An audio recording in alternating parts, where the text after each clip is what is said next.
శ్రీ గణేశాయ నమః. ఓం శ్రీ సరస్వత్యై నమః. ఓం శ్రీ గురుభ్యో నమః.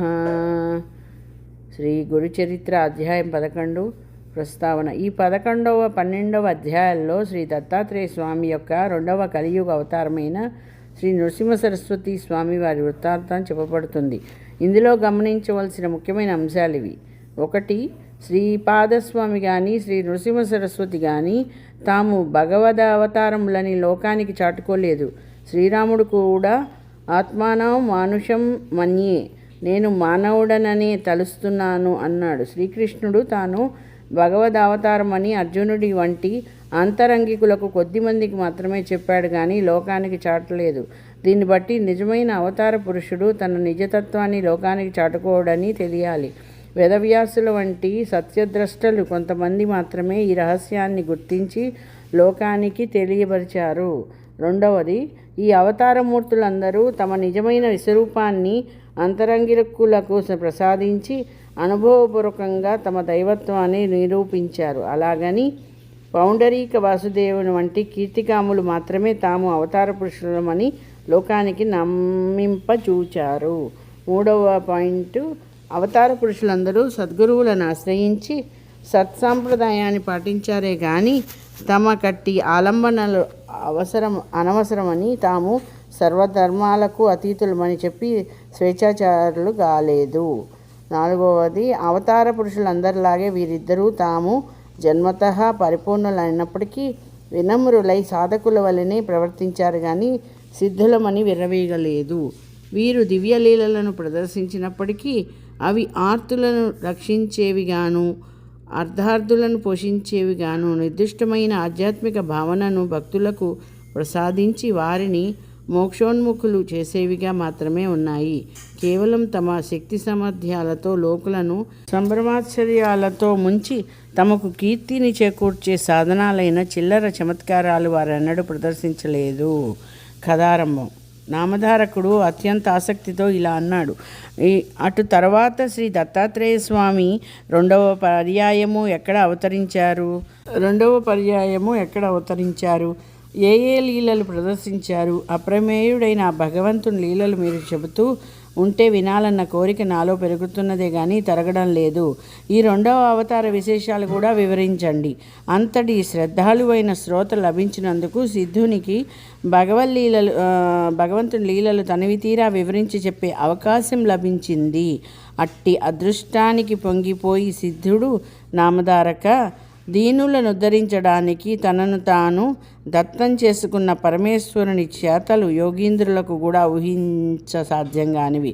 కనుక నేనెంత వర్ణించినా అగాధమైన ఆ గాథలో లవలేశమే అవుతుంది కానీ ఆయన లీలలన్నీ చెప్పినట్లు కాదు సుమా, ఇక విను అని ఇలా చెప్పారు.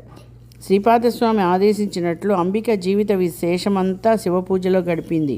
ఆమె మరుజన్మలో మహారాష్ట్రలోని కారంజా లేక లాడకారంజా అను గ్రామంలో కోలా జిల్లాలో వాజసనేయ శాఖకు చెందిన ఒక సద్బ్రాహ్మణుని కుమార్తెగా జన్మించింది. తల్లిదండ్రులు ఆమెకు అంబా అని నామకరణం చేశారు. ఆమెకు పూర్వజన్మ సంస్కారం వలన సౌశీల్యంతో పాటు శివభక్తి కూడా అబ్బింది. ఆమెకు యుక్త వయస్సు రాగానే మాధవ శర్మ అనే బ్రాహ్మణోత్తమునికి ఇచ్చి వివాహం చేశారు. అతడు మంచి శివభక్తుడు. ఆ ప్రాంతంలోని స్మార్తులకు శివవ్రతం చేసుకునే అలవాటు ఉండేది కనుక వారికి శివవ్రతులు అంటారు. పూర్వజన్మ సంస్కారానికి తోడు ఈ జన్మలో భర్త యొక్క సత్సాంగత్యం వలన ఆమె ప్రతిదినము సంధ్యా సమయంలో శివపూజ, భర్తతో కలిసి శని ప్రదోష పూజ, శని త్రయోదశి నాడు విశేషమైన పూజ చేస్తుండేది. విశేషించి అంబ తన భర్తను సూర్యుణ్ణి ఛాయాదేవి వలె విడనాడక సర్వోపచారాలు చేస్తుండేది. ఇలా 16 సంవత్సరాలు గడిచాక అంబ గర్భవతి అయింది. మాధవ శర్మ సకాలంలో పుంసవనాది కార్యక్రమం నిర్వర్తించాడు. నెలలు నిండిన తర్వాత మహామహిమాన్వితమైన ఒక శుభలగ్నంలో ఆమెకు మగబిడ్డ కలిగాడు. నామధారక ఆ పిల్లవాడు పుట్టగానే అందరి పిల్లల వలె ఏడవలేదు సరికదా, స్పష్టంగా ప్రణవముచ్చరించాడు. అది విన్నవారు ఆశ్చర్యపోయారు. జ్యోతిష్శాస్త్ర విద్వాంసులు అతని జాతకం చూచి, మాధవశర్మ, నీ భాగ్యం పండింది. ఈ శిశువు సాక్షాత్తు భగవంతుడే. ఇతడు మనవలే గృహస్థాశ్రమం స్వీకరించడు. చిన్న వయసులోనే సన్యాసం స్వీకరించి జగద్వంద్యుడవుతాడు. ఇతని ఆ చరణాలు ధ్యానించిన భక్తులకు కామధేను అవుతాడు. ఇతని దర్శనం చేతనే పతితులు పావనులవుతారు. ఇతనిని కన్నందువలన మీకు కీర్తి ప్రతిష్టలు దివ్య సుఖాలు లభిస్తాయని దైవజ్ఞులు చెప్పారు. మాధవశర్మ ఆ విద్వాంసులను ఘనంగా దక్షిణ తాంబూలాలతో సత్కరించారు. వారు సెలవు తీసుకుంటూ, మాధవశర్మ, ఈ బాలునికి శ్రీసిద్ధులు దాస్యం చేస్తాయి, నవనిధులు పరిచారికులవుతాయి అని ఆశీర్వదించారు. ఆ బాలుడు పుట్టిన వెంటనే ప్రణవం ఉచ్చరించిన సంగతి వాడవాడలా ప్రాకిపోయి అతనిని చూడడానికి జనం ఇసుక వేస్తే రాలనంతగా వచ్చారు. పిల్లవానికి దృష్టిదోషం తగలకుండా తండ్రి రక్షాబంధనం చేయించాడు. తల్లి అతనికి ఉప్పు, మిరియాలు, ఎండుమిరపకాయలు, వేపాకులతో దృష్టి తీసేది. తర్వాత ఒక సుముహూర్తంలో ఆ పిల్లవానికి శాలగ్రామ దేవ అని పేరు పెట్టారు. కానీ ఇంట్లో అందరూ అతనిని నరహరి అని పిలుచుకుండేవారు. నరులంటే అజ్ఞానబద్ధులైన మానవులు, హరి అంటే మానవుల యొక్క అజ్ఞానం వలన కలిగిన ధైర్య పాపాలను పోగొట్టడానికి అర్థము. ఆ పేరు ముందుగానే ఆయన అవతారమూర్తి అని సూచిస్తున్నట్లున్నది. బలహీనంగా ఉండడం వలన అంబ వద్ద పిల్లవానికి చాలినన్ని పాలు లేవు.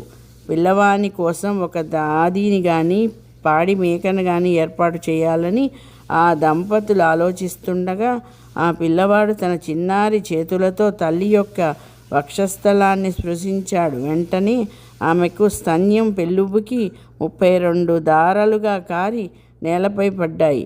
ఈ విషయం అందరికీ తెలిస్తే బిడ్డకు దృష్టిదోషం కలుగుతుందని వెరచి అంబ ఈ లీలను రహస్యంగా ఉంచింది.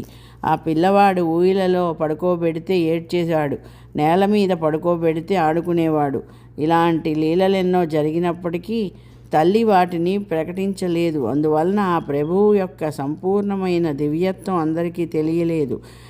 ఇలా సంవత్సరం గడిచినా అతనికి ఒక్క మాట కూడా రాలేదు. కులదేవతలను ఆరాధించమని కొందరు, మర్యాకులు విస్తళ్లలో బ్రాహ్మణులకు భోజనం పెట్టించమని కొందరు, రావి ఆకుల విస్తళ్లలో భోజనం పెట్టించమని మరికొందరు చెప్పారు. మాటలు చెబుతూ అతని చేత అనిపించడానికి ప్రయత్నిస్తుంటే క్రమంగా వస్తాయని చెప్పారు. అతడు మాత్రం మాటలు వచ్చినా కొంతకాలం తర్వాత మాత్రమే మాట్లాడతాడని మరికొందరు అన్నారు. వారందరి మాటలు విని నరహరి నవ్వేవాడు. ఎవరేమడిగినా ఓం అన్నదే అతని సమాధానం. ఆ సంగతి విని కొందరు పెద్దలు, అతడు మన మాటలు వినగలుగుతున్నాడు గనక ఇతడు చెవిటివాడు కాదని స్పష్టమవుతున్నది అనేవారు. అతడు మూగవాడైతే అంత స్పష్టంగా ఓం అనడం సాధ్యం కాదు, అతడు మాటలొచ్చి కూడా ఎందుకో మాట్లాడడం లేదు అని కొందరు తల్లికి ధైర్యం చెప్పేవారు. ఆమె ఎవరేది చేయమని చెప్పినా అదల్లా చేసేది. తమ కులదైవమైన దత్తస్వామికి మాత్రమే పూజలు చేసేది. ఇలా నరహరికి 7వ సంవత్సరం వచ్చింది. కానీ అతడు మాట్లాడనే లేదు. బాలుడు మూగవాడవుతాడని తల్లిదండ్రులు ఎంతో కలత చెందారు. ఒకనాడు అంబ అతని పరిస్థితికి కంటతడి పెట్టింది. అది చూచి నరహరి సైగలతో ఆమెను వారించి పక్కనే ఉన్న ఒక ఇనుప వస్తువును తెప్పించి చేతితో త్రాకాడు. తక్షణమే బంగారంగా మారింది. ఆశ్చర్యంతో తల్లిదండ్రులు మరికొన్ని ఇనుప వస్తువులను అతని చేత తాకించాడు. అవి కూడా బంగారంగా మారాయి. తమ పిల్లవాడు సామాన్యుడు గాడని, ఆ జన్మ సిద్ధుడని వారు గుర్తించారు. అయినప్పటికీ ఆ దంపతులు అతడు మాట్లాడకపోవడం గురించి దిగులు పడుతుండేవారు. అతడు వేదాధ్యయనం చేసి స్వధర్మాన్నెలా పాలించగలడన్నదే మాధవశర్మకున్న దిగులు. తల్లి ఒకరోజు అతన్ని అక్కున చేర్చుకొని కన్నీరు కారుస్తూ, నా కన్న తండ్రి, నీ మాటలు విని ఆనందించే భాగ్యం మాకు లేదా అన్నది. అది విని నరహరి నవ్వి తనకు ఉపనయనం చేస్తే మాట్లాడతానని, మొట్టమొదటగా ఆమెతోనే మాట్లాడతానని సైగళ్ళ ద్వారా తెలిపాడు. ఆ సంగతి విని మాధవశర్మ ఆశ్చర్యపడి అతనికి ఉపనయనానికి ఒక శుభముహూర్తం నిర్ణయించి ఊరి వారందరినీ ఆహ్వానించాడు.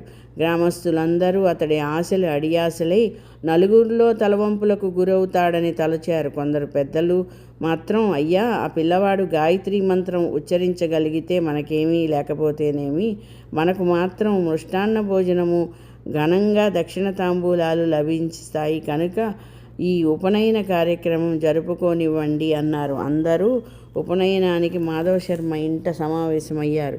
నరహరి ముండనము, మాతృభోజనము అయ్యాక జింక చర్మము, పసుపు వస్త్రము ధరించాడు. చెవిలో గాయత్రి మంత్రం ఉపదేశించినప్పుడు నరహరి ఆ మంత్రరాజాన్ని మనసులోనే జపించి దీక్ష తీసుకున్నాడు. తర్వాత అతడి తల్లికి నమస్కరించి ఆమెను భవతీ భిక్షాందేహి అని భిక్ష కోరి మొట్టమొదట ఆమెతోనే మాట్లాడతానని తల్లికి తానిచ్చిన మాట నిలబెట్టుకున్నాడు. తల్లి మొదట భిక్ష ఇచ్చి ఋగ్వేదం పఠించు, ఆచారం పాటించు అనగానే నరహరి అగ్నిమీళే ఇచ్చి ఋగ్వేదం పఠించు, ఆచారం పాటించు అనగానే నరహరి అగ్నిమీళే పురోహితం అని ప్రారంభించి ఋగ్వేదంలోని మొదటి మంత్రం చెప్పాడు. అంబ రెండవసారి భిక్ష ఇచ్చి యజుర్వేదం పఠించు, ఆచారం పాటించు అనగానే నరహరి ఇషేత్వా అని ప్రారంభించి యజుర్వేదంలోని మొదటి మంత్రం పఠించాడు. తల్లి మూడవసారి భిక్ష ఇచ్చి సామవేదం పఠించు, ఆచారం పాటించు అనగానే నరహరి అగ్ని అయాహి అని ప్రారంభించి సామవేదంలోని మొదటి మంత్రం గానం చేశాడు. అది వినగానే తల్లిదండ్రులు ఆనందానికి సభలోని వారి ఆశ్చర్యానికి అవధులు లేవు. జీవితంలో మొట్టమొదటిసారిగా మాట్లాడడం ప్రణవోచ్చారణ, తర్వాత వేద పఠనంతో కానీ చేయకూడదని నరహరి అంతకాలము మాట్లాడలేదని అందరూ అనుకున్నారు. 3 భిక్షలు అయ్యాక ఆయన 4వ వేదం కూడా చదివాడు. ఆయన భగవద్ అవతారమని తెలుసుకొని అచ్చడి బ్రాహ్మణులంతా నమస్కరించారు. సర్వశాస్త్రాలకు జన్మస్థానమైన ఆ ప్రభువుకు ఇది ఒక్క లెక్కలోనిది కాదు. క్రతువు పూర్తి కావచ్చింది. మాధవశర్మ దంపతులు అమితోత్సాహంతో ఉన్నారు. వామనుని వలె భాసిస్తున్న నూతన బ్రహ్మచారి నరహరిని తల్లి ఆశీర్వదించి నాయనా, ఇక నుంచి నీవు భిక్షతోనే జీవించాలి సుమా అన్నది. వెంటనే అతడు తల్లికి నమస్కరించి, అమ్మ, నీ ఆజ్ఞ మేరకు నేను భిక్షునవుతాను, నేను సన్యాసాశ్రమం స్వీకరించడానికి అనుమతించండి అని తండ్రి వైపు కూడా తిరిగాడు. ఆ మాటలకు ఆ తల్లి నివ్వెరపోయి దుఃఖిస్తూ, నాయనా, ఒక్కగానొక్క మగబిడ్డవు, మేము 16 సంవత్సరాలు ఎంతగానో ఎదురుచూచి ఎన్నో వ్రతాలు ఆచరించాక పుట్టావు. తర్వాత 7 సంవత్సరాలు నీవు మాట్లాడనే లేదు. ఇంతకాలానికి పరమేశ్వరుని కృప వలన నేను చేస్తున్న పూజలు వ్రతాలు ఫలించి ఈరోజు మొదటిసారిగా నీ మాటలు వినగలిగాను. అందుకు నేను సంతోషిస్తుండగా నీవిలా అంటావేమి? అప్పుడే నీవు ఇల్లు విడిచిపోతే మా గతేమిటి? నీవు గృహస్థవై బిడ్డలు కలిగాక సన్యసించవచ్చు కదా అని బ్రతిమాలింది. అప్పుడు నరహరి తల్లిని కౌగలించుకొని ఓదార్చి, అమ్మ, నా మాట విను, వివేకంతో ఆలోచించి ఈ వ్యర్థమైన దుఃఖాన్ని తొలగించుకో. నేను ధర్మరక్షణ కోసం అవతరించాను. నీకింకా 4 బిడ్డలు కలిగి ప్రేమతో మీ సేవ చేస్తారు.